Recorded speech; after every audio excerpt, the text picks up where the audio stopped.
नमस्कार, मैं रवीश कुमार। राजनीति में अगर प्रतीक ना हो तो राजनीति पत्थर हो जाती है, लेकिन कई बार यही प्रतीक उस पत्थर को देवता भी बना देते हैं, जिसके कारण हम अपनी श्रद्धा के बाहर जाकर देखने का प्रयास नहीं करते। बहुत ज्यादा प्रतीकबाजी पतंगबाजी की तरह लगने लगती है। इसी चक्कर में पुराने प्रतीकों के समानांतर नए प्रतीक गढ़े जाने लगते हैं, जो उतने ही खतरनाक होते हैं। कोई खुलकर ऐसा नहीं करता, मगर होने लगता है। जब से नरेंद्र मोदी का ऐलान बनारस से हुआ है, अनगिनत कैमरे बनारस के घाटों और गंगा की नावों पर तैरने लगे हैं। बनारस का दैविक चित्रण होने लगा है। इन चित्रण में बनारस की ऐतिहासिक विविधता कम होती जा रही है। वही घाट, वही चिलम, वही साधु, वही गंगा, वही पप्पू की चाय की दुकान।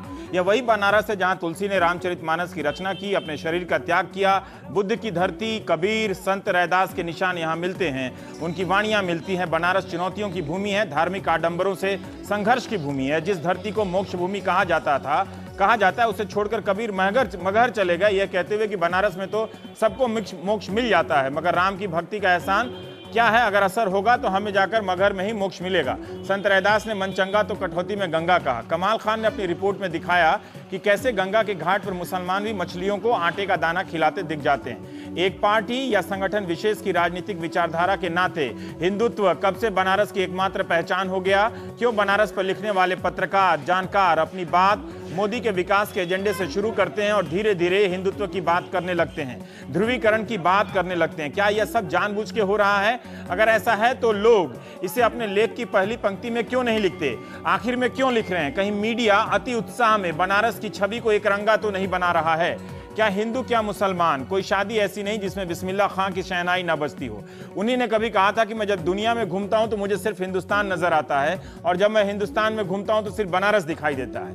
क्या इस चुनाव में वही बनारस दिख रहा है? मोदी ने बनारस की रैली में सोमनाथ और बाबा विश्वनाथ में रिश्ता जोड़ा था, पर ऐसी बातें वे हर रैली में कर जाते हैं। अमृतसर में जाकर पंच प्यारों में एक गुजरात का बता गए। वे हर जगह का गुजरात से रिश्ता निकालते हैं, धार्मिक, आर्थिक और कहीं कहीं ऐतिहासिक भी। इसके बाद भी क्या यह बात पूरी तरह से खारिज की जा सकती है कि बनारस का चुनाव उन्होंने सिर्फ पूर्वांचल को फतह करने के लिए किया, विकास के लिए किया, या यहाँ की आबो हवा में वो राजनीतिक बीज अभी तक है जिससे ध्रुवीकरण की गुंजाइश पैदा होती है? मुरली मनोहर जोशी भी तो हिंदुत्व के प्रतीक बताए गए। क्या बनारस 2 दशक से बीजेपी का गढ़ रहा है? यह सच बात है। पार्षद से लेकर विधायक और सांसद तक, फिर इसके पिछड़ेपन की जिम्मेदारी का बंटवारा किस हिसाब से होगा? आज के हिंदुस्तान टाइम्स में पूर्व राज्यपाल गोपाल गांधी ने लिखा है कि बनारस को अपनी विरासत की राजनीतिक पैकेजिंग नहीं होने देना चाहिए। किसी भी चुनाव में कद्दावर और बाहरी उम्मीदवारों के कारण स्थानीय और राष्ट्रीय मुद्दे पीछे चले जाते हैं। एक संसदीय क्षेत्र को इतनी तवज्जो मिलने लगती है कि पूरा चुनाव इसी में गुजर जाता है। आप गिनना शुरू कीजिए कि बनारस से किसी भी चैनल पर कितने शो रोज होने लगेंगे। मंगलवार को जब मुलायम सिंह यादव ने कहा कि वे आजमगढ़ से चुनाव लड़ेंगे, तो आजमगढ़ का भी चरित्र चित्रण बनारस की तर्ज पर होने लगा कि आतंक के गढ़ की छवि से निकलने के लिए बेचैन आजमगढ़ को फिर से उन्हीं सलाखों के पीछे धकेल देने की कोशिश हो रही है। यह कोशिश कौन कर रहा है, मीडिया या नेता? क्या आजमगढ़ का चरित्र चित्रण सिर्फ धार्मिक आईने में ही किया जा सकता है? यहाँ 19% मुसलमान तो 20% यादव और इतने ही दलित। यह जिला कैफी आजमी का है तो मशहूर कवि अयोध्या सिंह उपाध्याय हरियौत का है, राहुल सांकृत्यायन का है तो नाटककार लक्ष्मी नारायण मिश्र का, हल्दी गाठी पर मशहूर कविता लिखने वाले श्याम नारायण पांडे का भी है। आजमगढ़ वाजपेयी सरकार में नीतीश कुमार ने रेल मंत्री रहते हुए कैफी आजमी के सम्मान में दिल्ली आजमगढ़ के बीच एक रेलगाड़ी चलाई। नाम था कैफियात एक्सप्रेस। बनारस और आजमगढ़ के बीच रेल का रिश्ता आज तक नहीं बन पाया, फिर बनारस बनाम आजमगढ़ का यह मीडिया मैच क्यों? काश ऐसी लड़ाई बुंदेलखंड में हो जाती तो उसका कल्याण हो जाता। खैर, क्या बनारस और आजमगढ़ को किसी सीमित छवियों में कैद करने की कोशिशों से बचते हुए ध्रुवीकरण की राजनीतिक इरादों को हम समझ सकते हैं? क्या इन 2 शहरों के चयन में ध्रुवीकरण के तत्व हैं, या सचमुच इनके विकास के लिए नेताओं का दिल उमड़ पड़ा है? 80 सीटों वाले यूपी में 28 से 32 सीटें हैं जो पूर्वांचल की बताई जाती हैं। पूर्वांचल को विकास की जरूरत है या फिर से इन धार्मिक प्रतीकों की व्याख्या की? यह तो पूर्वांचल तय करेगा। हम बस चर्चा कर सकते हैं प्राइम टाइम में। जल्दी से 1 मिनट अपने मेहमानों का परिचय करा देते हैं। अभय कुमार दुबे जी हैं हमारे साथ, एडिटर CSDS।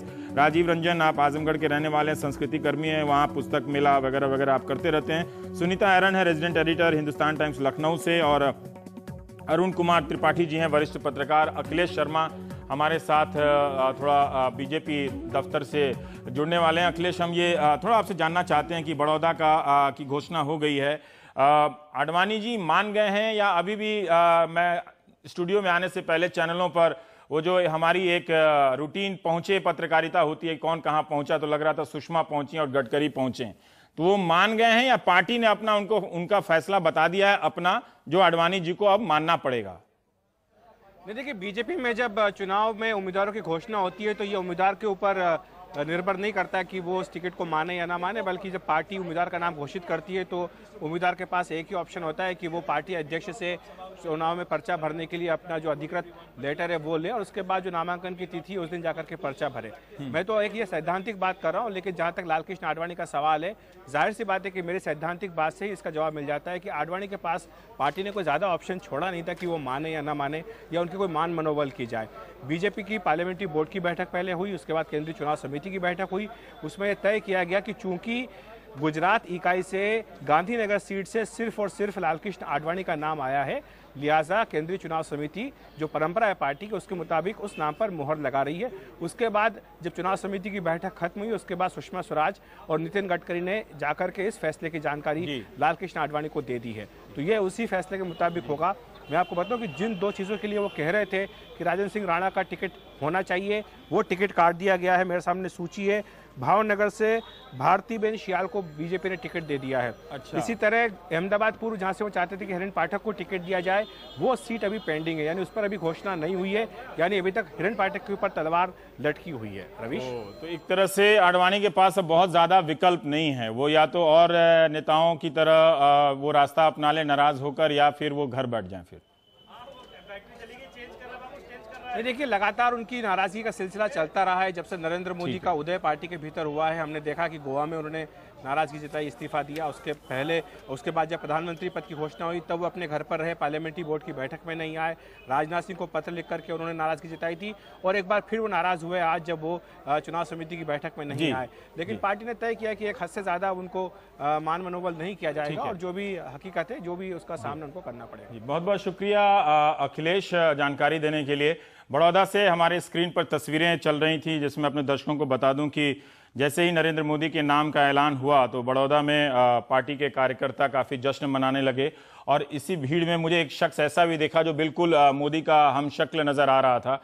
कुछ दिनों में इतने मोदी हो जाएं कि मोदी साहब को चुनाव आयोग जाना पड़ेगा कि इन मोदियों को रोको, मैं खुद अपने आप को पहचान नहीं पा रहा हूं तो कहीं ऐसी स्थिति ना आ जाए। लेकिन खैर, अभी उनका जलवा है, तो एक तरह से बीजेपी के कार्यकर्ताओं में उत्साह उन तस्वीरों से पता चल ही रहा है, और जिस तरह से बड़ौदा से लड़ने की घोषणा हुई है, अब मुझे नहीं लगता कि बड़ौदा में कुछ इस तरह से धार्मिक प्रतीक होंगे जो इसमें जाके कोई हिंदुत्व की व्याख्या करेगा।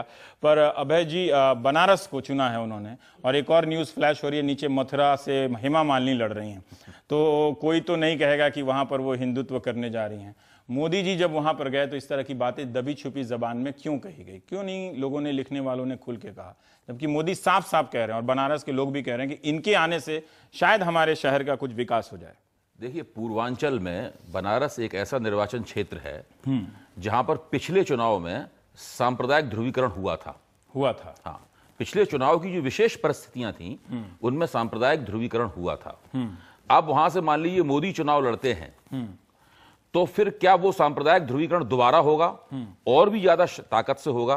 पर हुआ था तो वो एक सीमित था, बनारस तक ही सीमित। हाँ, वो बनारस में पूर्वांचल में बनारस एक ऐसा निर्वाचन क्षेत्र है। आजमगढ़ में नहीं हुआ था। आजमगढ़ में भी भारतीय जनता पार्टी का कैंडिडेट जीता था, रमाकांत यादव। उस तरह से देखें तो गोरखपुर में भी हुआ होगा, है ना, बीजेपी की आजमगढ़ में भी स्ट्रांग सीट है। आजमगढ़ में भी रमाकांत यादव भारतीय जनता पार्टी के प्रत्याशी ही जीते थे, और बनारस में मुरली मनोहर जोशी भारतीय जनता पार्टी के प्रत्याशी ही जीते थे। पूर्वांचल में 4 ही सीट मिली थी ना। हाँ, लेकिन इन्हीं 2 जगहों में। लेकिन आपने जो आजमगढ़ का भी जिक्र किया, इसलिए, लेकिन वहां पर नहीं हुआ था, जबकि वहां पर हुआ था। उस सांप्रदायिक ध्रुवीकरण के चलते मुरली मनोहर जोशी को महज 15-16 हजार वोटों से ही जीत पाई। और मुख्तार अंसारी उनके मुकाबले चुनाव लड़े थे, जो जिनकी छवि बाहुबली की है, और मुसलमानों के बीच में वो एक रॉबिन हुड की तरह उनकी मान्यता है। ऐसी स्थिति में आज की स्थिति बहुत ही ज्यादा जटिल है बनारस की। आज वहां पर अगर मुख्तार अंसारी लड़ते हैं तो उसके बारे में यह भी सोचा जा सकता है कि भारतीय जनता पार्टी ही उन्हें लड़ा रही है। एक अंदाजा यह भी लगाया जा सकता है, ताकि जो मुसलमान अल्पसंख्यक वोटों का जो ध्रुवीकरण हो वो ऐसे उम्मीदवार के पक्ष में न होने पाए जो नरेंद्र मोदी को चुनौती देने की स्थिति में है किसी भी तरह की। नरेंद्र मोदी अगर वहां चुनाव लड़ते हैं, अगर अरविंद केजरीवाल जैसा उम्मीदवार उनके मुकाबले नहीं खड़ा होता, उन्होंने अभी तक घोषणा नहीं की है वो खड़े होंगे, अभी तक वो पेशबंदी कर रहे हैं, केवल शायद 25 की रैली के बाद घोषणा करेंगे। अगर वो खड़े होते हैं तो वो उस चुनाव को एक तरफा होने से बचा सकते हैं। पर एक नीचे एक ये भी उस पे मैं आता हूं, एक नीचे ये भी चल रहा है अरुण जी की कोई भारतीय समाज पार्टी है जो राजभर वहाँ पे काफ़ी हैं और वो भी प्रभाव रखते हैं, अपना दल से भी समझौता होना, कुर्मी वोट भी बनारस की सीट पर 2 लाख हैं। तो एक तरह से ये ध्रुवीकरण, अगर सीट जीतने की बात है तो बनारस तो बहुत ही सुरक्षित सीट है, वो जीत जाएंगे जिस तरह से लोग कह रहे हैं ना मोदी के लिए। लेकिन क्या वो सिर्फ एक सीट जीतने के लिए है? अगर उससे और ज़्यादा सीटें जीतनी है तो वो रास्ता मोदी का नाम ही काफ़ी है, या फिर ये इस तरह के दूसरे रास्ते से ध्रुवीकरण की राजनीति आगे चलेगी, वो बीजेपी के रास्ता खोलेगा? नहीं, जैसा कि आपने इंट्रोडक्शन में ही कहा कि 32 सीटें हैं पूर्वांचल की और 10-12 सीटें बिहार की भी उससे लगी हुई आती हैं, और पूर्वांचल की जब भी चर्चा चलती है तो बनारस को उसकी राजधानी बनाने की भी बात चलती है। तो वैसे तो बनारस जो है वो भारत की धार्मिक राजधानी है, सांस्कृतिक राजधानी है, लेकिन अभी जो राजनीतिक ध्रुवीकरण की जो बात है वो निश्चित तौर पे पूरे इलाके को एक तरह से, एक तरफ योगी आदित्यनाथ की उपस्थिति उस इलाके को ध्रुवीकृत करती थी, उनकी अपनी जिस तरह की राजनीति थी, और उसको एक दूसरे तरह से मोदी ने अपनी राजनीति को जिस तरह से चलाया है, तो वो लाख कोशिश करते हैं लेकिन जहां उनकी उपस्थिति होती है वहां एक ध्रुवीकरण बनता है। फिलहाल ये भी कयास लगाया जा रहा है कि बनारस मोक्ष की नगरी है और मोदी जी अगर अपनी सांप्रदायिक राजनीति से वहां मोक्ष प्राप्त करना चाहते हैं तो उसके भी अवसर वहां उनको उपलब्ध हो सकते हैं, क्योंकि बनारस में जो है वो 4 लाख मुस्लिम आबादी है, और अगर आपको वहां से जीतना है तो कहीं ना कहीं आपको उन घरों में जाना पड़ेगा और उनके यहाँ भी दस्तक देनी पड़ेगी, जो कि हाँ मोक्ष प्राप्त करने के लिए जो है, जो कि आपको गुजरात में नहीं करना पड़ता।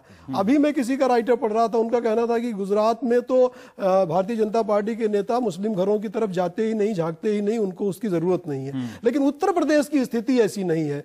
आपने जो है एक तरह से भारतीय 53 सीटों की शायद घोषणा बीजेपी ने की और एक भी मुस्लिम उम्मीदवार नहीं उतारे। जी जी जी, तो उत्तर प्रदेश और कांग्रेस ने भी बहुत ज्यादा नहीं, 9 लोगों को पूर्वी उत्तर प्रदेश की जो सामाजिक संरचना है उसमें दलित, पिछड़े, अल्पसंख्यक और सवर्ण सबकी इतनी मिलीजुली आबादी है कि कोई आप जो है एक जाति पर आधारित और एक समुदाय पर आधारित राजनीति आप जो है करना आपके लिए कठिन होगा। और अगर ये अवसर भी है मोदी के लिए, अगर वो अपने आप को बदल करके एक नए तरह से प्रस्तुत करना चाहते हैं तो कर सकते हैं, लेकिन दूसरा अवसर भी है, अगर प्रच्छन्न रूप से वो हिंदुत्व की, कट्टर हिंदुत्व की राजनीति करना चाहते हैं तो बनारस उसका भी सिंबल है। ठीक, बनारस उसका भी सिंबल है दोनों तरफ से। जी, अयोध्या जैसा जी, आपको लगता है जैसा अरुण जी कह रहे हैं कि बनारस दोनों तरह का सिंबल है, अगर आप मोदी चाहें तो विकास की राजनीति वहीं तक सीमित रह के अन्य घरों में जाके मुसलमानों के घरों में भी का प्रचार करके वो एक तरह से मोक्ष प्राप्त कर सकते हैं, एक नया संदेश दे सकते हैं, ठीक है।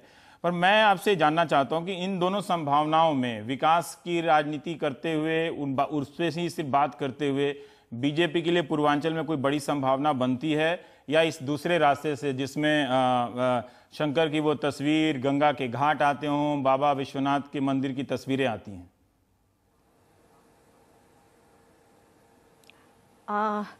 मेरा जहाँ तक ख्याल है कि मुजफ्फरनगर ने जो वेस्ट यूपी में करा वो मोदी जी ईस्ट यूपी में करेंगे, बट यहाँ पे सटल हिंदुत्व होगा और ओपनली डेवलपमेंट की बात होगी, क्योंकि ईस्ट यूपी एक ऐसा हिस्सा भी है प्रदेश का जो कि बहुत ज़्यादा अंडर डेवलप्ड है।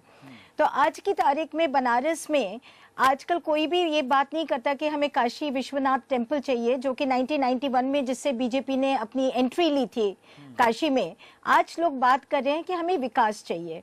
मेरा जहाँ तक ख्याल है और जो बाकी इश्यूज उठाए जा रहे हैं कि क्या मुस्लिम्स के कोई अप्रोच करके वो अपने साथ ला सकते हैं, एक पीएम को इलेक्ट करने की जो हाइप क्रिएट होती है उस पे बाकी जो कास्ट इश्यूज होते हैं वो थोड़ी कम हो जाते हैं। वो तभी मोदी को अगर कोई टक्कर देनी है तो ऑपोजिशन को एक जॉइंट कैंडिडेट खड़ा करना पड़ेगा, और एक्चुअली में ये ऑपोजिशन का भी टेस्ट होगा कि जो सेक्युलरिज्म की बात करते हैं, अब मौका है कि वो सेक्युलरिज्म वर्सेस कम्युनलिज्म की लड़ाई बनारस में दिखाएं। सब अगर एक मिलके किसी एक कैंडिडेट को खड़ा करते हैं तब मोदी जी को प्रॉब्लम होगी, otherwise it is a cake walk for him.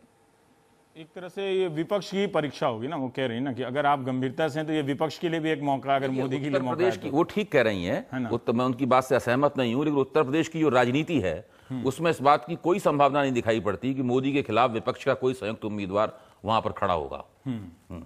बावजूद इसके कि समाजवादी पार्टी रायबरेली और अमेठी से अपना उम्मीदवार न पिछले चुनाव में खड़ा किया था, ना इस चुनाव में खड़े कर पहले ही घोषणा कर चुकी है। सांकेतिक रूप से नरेंद्र मोदी के खिलाफ वो खड़ा कर रहे हैं। हाँ, लेकिन नरेंद्र मोदी के खिलाफ वो अपना उम्मीदवार खड़ा करेंगे, कांग्रेस भी अपना उम्मीदवार खड़ा करेगी और दूसरे भी कई उम्मीदवार लड़ाए जाएंगे। जैसा पूरी संभावना या तो मुख्तार अंसारी लड़ेंगे या उनकी पत्नी चुनाव लड़ेगी, उसकी भी चर्चा हो रही है। जाहिर है कि एक तरह से मुख्तार अंसारी ही होंगे अपनी पत्नी के भेस में, तो ये देखने की बात है। दूसरी जगह जो आपने जिक्र किया आजमगढ़, मैं जरा सा उसके बारे में दो बातें कह दूं। देखिए, बनारस जरूर वहां की भविष्य में बनने वाले पूर्वांचल प्रदेश की राजधानी हो सकती है, लेकिन दरअसल पूर्वांचल की जो चुनावी राजधानी है वो आजमगढ़ है। आपको याद होगा 1977 में जब जनता पार्टी के अंदर सीटों का बंटवारा हो रहा था, उस वक्त चरण सिंह ने यह कहा था कि मैं बागपत दे सकता हूं लेकिन आजमगढ़ नहीं दे सकता। चरण सिंह ने कहा था आजमगढ़ में अपने पास रखूंगा।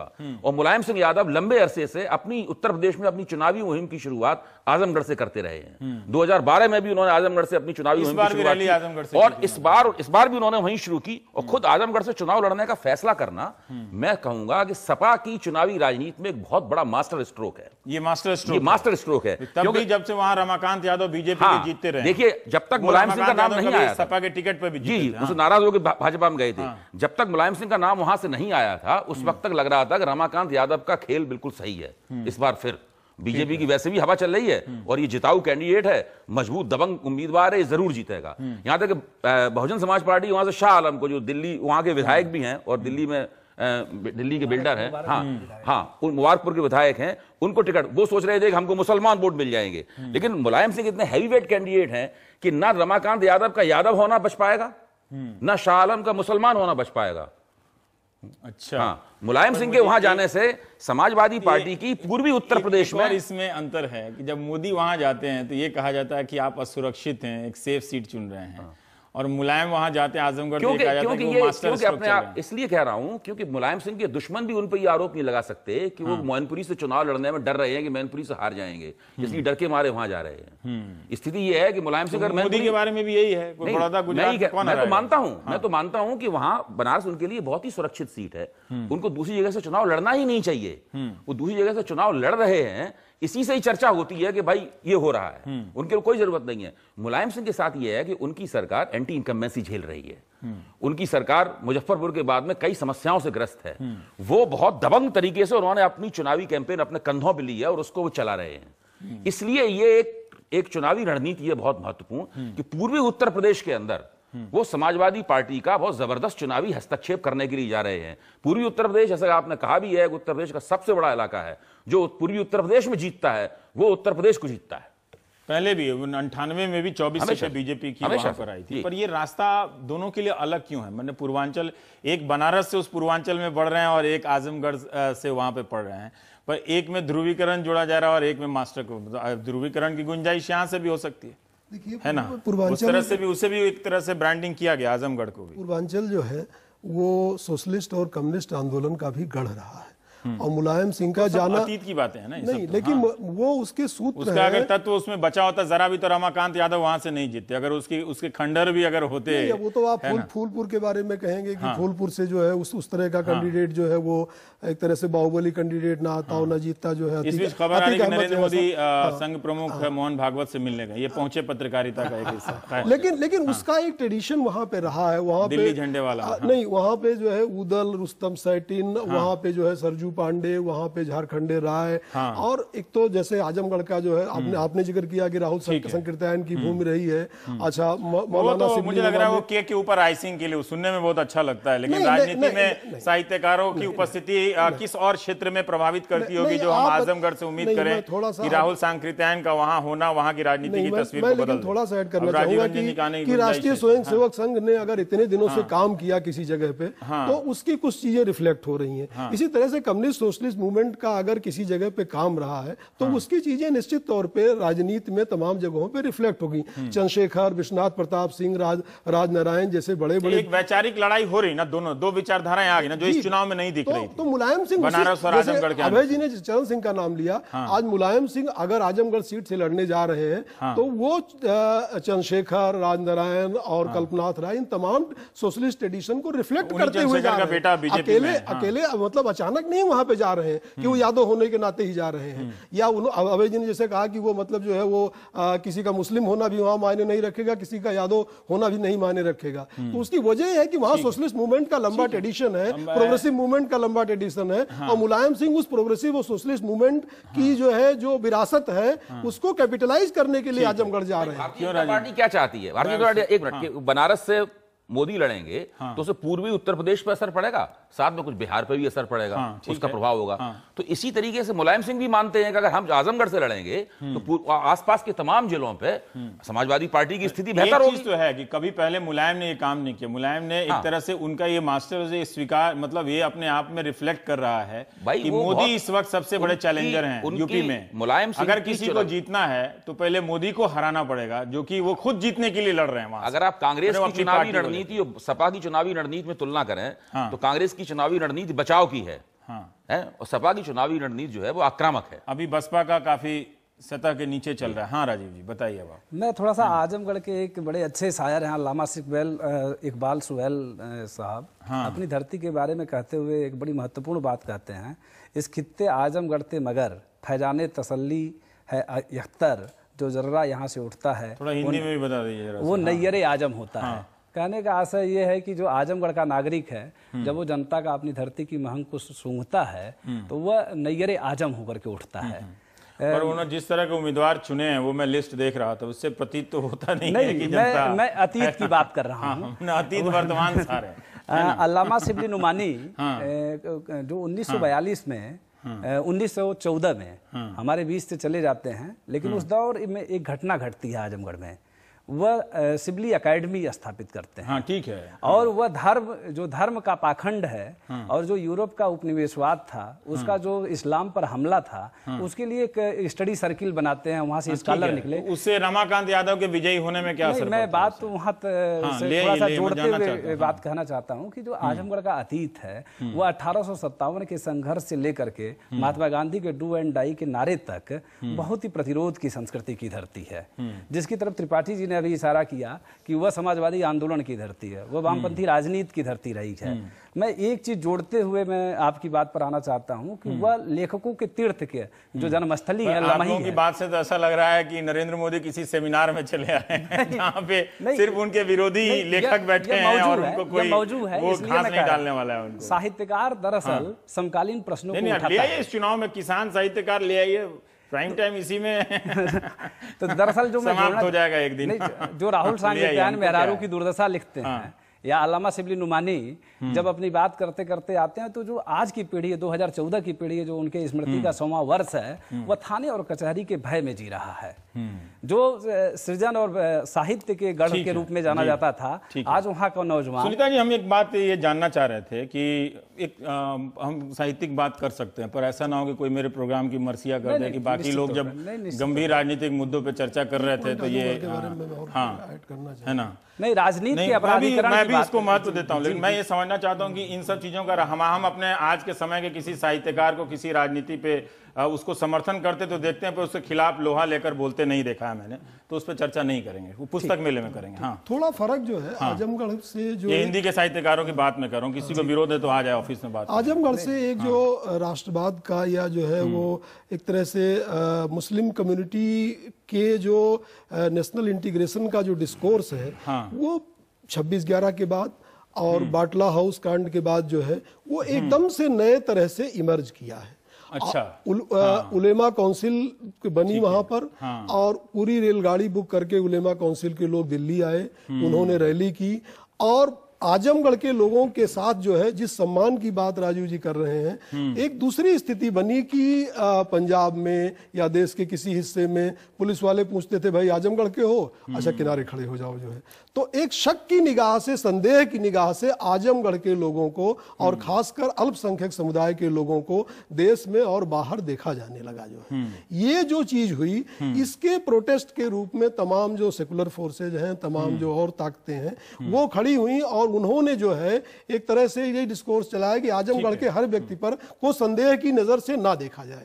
तो मुलायम सिंह का वहां जाना जो है, मुलायम सिंह के अपने जो सेकुलर डिस्कोर्स का, वो भी एक इंपॉर्टेंट एस्पेक्ट है। अगर मुलायम सिंह आजमगढ़ मेरा टिप्पणी इसलिए था कि आज के हालात बताते ना, तो थोड़ा सा लोगों को भी आपके जरिए वो तस्वीर पता चलती है ना। हम सज्जाद जहीर के बारे में या किसी और के बारे में बहुत बातें कर सकते हैं, पूरी रात लगा सकते हैं।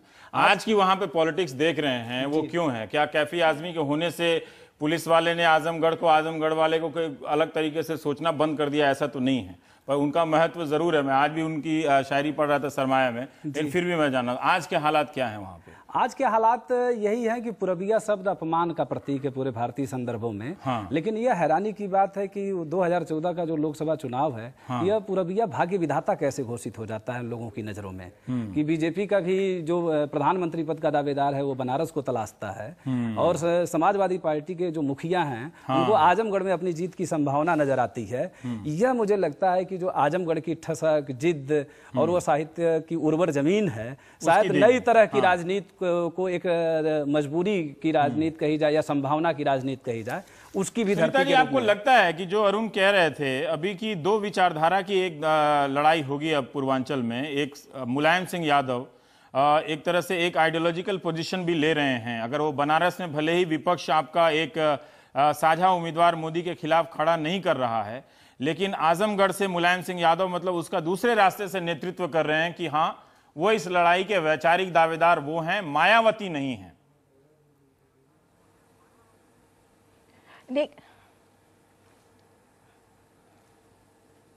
देखिए, मेरा जहाँ तक ख्याल है कि मुलायम सिंह जी का पूरा भविष्य आगे का डिपेंड करेगा आजमगढ़ पे, क्योंकि वेस्ट यूपी से वो ऑलरेडी लूज कर रहे थे और उनको अपने आप को प्रोजेक्ट करने की बहुत जरूरत है। प्रोजेक्शन एंड परसेप्शन ये बढ़ाने की जरूरत है कि ही इज द लीडर जो कि बीजेपी को से लड़ाई में है।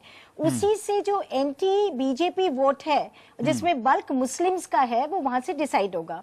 रमाकांत यादव पिछले कुछ इलेक्शंस में बार बार बात करते रहे हैं ईस्ट का यादव और वेस्ट का यादव। अभी मोदी के आने के बाद जो आजमगढ़ का मुस्लिम है, बेशक उन्होंने 2012 में मुलायम सिंह यादव को बहुत सीटें दी, अब वो भी एक थोड़ा सा डिलेमा में था कि क्या हमें किस पार्टी को हमारे को वोट देना है। तो मुलायम सिंह जी के लिए बहुत जरूरी है फॉर अपनी पॉलिटिक्स के लिए, यादव मुस्लिम जो उनका वोट बैंक है उसके लिए आजमगढ़ को बचाना और आजमगढ़ के थ्रू ईस्ट यूपी को बचाना, जहां पे उनका बेसिकली मेन बेस रहेगा। और ये एक बड़ा इंटरेस्टिंग फैक्ट है कि 17 इलेक्शन जो लोकसभा के हुए हैं उसमें शायद 10 और 12 यादव जीते और 3 मुस्लिम जीते हैं।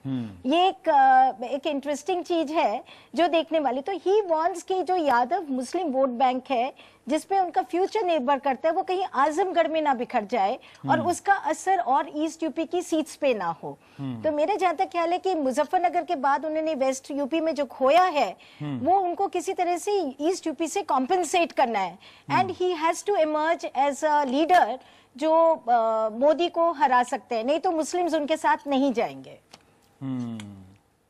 ठीक है, पर आजमगढ़ में भी एक सांप्रदायिक ध्रुवीकरण तो हुआ ही था ना 2009 में। अकबर अहमद डम्पी जब बीएसपी के वहां खड़े हुए थे, नहीं था के रूप से नहीं देखा गया। डम्पी 2 बार वहां से एमपी रहे, उसके बाद वो चुनाव हार गए।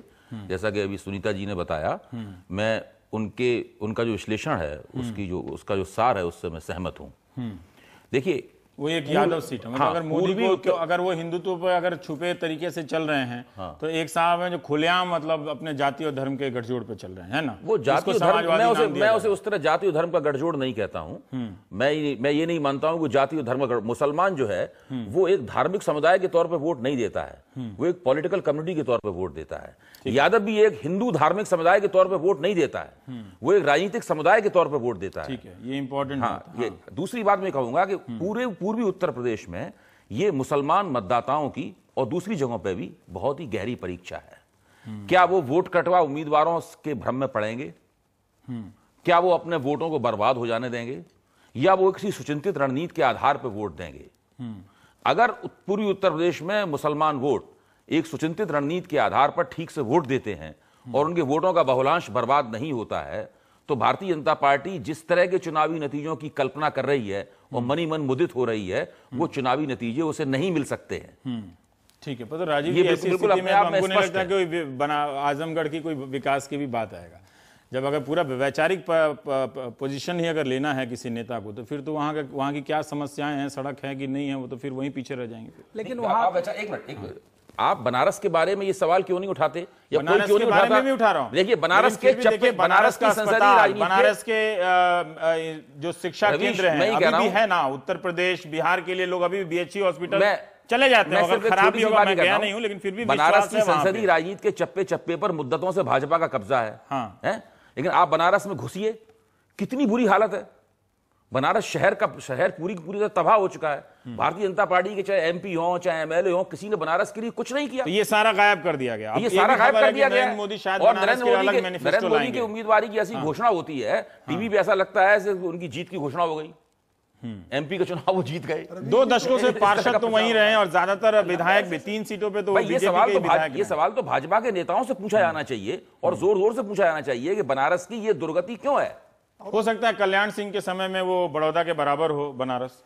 अरे आपने हम तो तब नहीं जानते थे बड़ौदा के। आप तो BHU का जिक्र कर रहे हैं और वही जिक्र करने लायक भी है बनारस में। नहीं, फिर भी अच्छा है, मैं जानता हूं, मेरे भी कई रिश्तेदार जाते हैं वहां इलाज कराने के लिए। कितना भी खराब हो, थोड़ा भरोसा है उस पूर्वांचल के लोगों के लिए। BHU अपने आप में किसी विदेशी शहर का हिस्सा लगता है। और बाकी बनारस में जाइए, BHU से लेकर के राजघाट तक जाने लगी, आपकी गाड़ी छूट जाएगी, आप समय पे पहुंच नहीं पाएंगे, मतलब घंटों लग जाएंगे, आप गलियों में से निकलेंगे। तो बनारस की जो स्थिति, मैंने जो सवाल किया तो आप लोगों ने लोक लिया, मतलब कैच कर लिया। सॉरी। हाँ रवीश जी, हाँ एक सेकंड कह लीजिए, आप क्योंकि दूर है। हाँ मैं एक बात कहना चाहूंगी जी। हाँ रवीश जी, ऐसा है कि अगर 2012 के चुनाव का अगर आप देखें, आजमगढ़ की बात हो रही है, विकास की बात भी हो रही है। 2012 में अगर आप याद करें तो सलमान खुर्शीद, दिग्विजय सिंह ने बड़े मेलोड्रामा करा था कि सोनिया जी बाटला हाउस की फोटोग्राफ्स देख के रोने लग गई। उसके बावजूद वोटर्स ने एस्पिरेशंस की पॉलिटिक्स को सपोर्ट किया था। द मुस्लिम्स, उन्होंने उनकी उस भाषण से उनको समर्थन नहीं दिया था।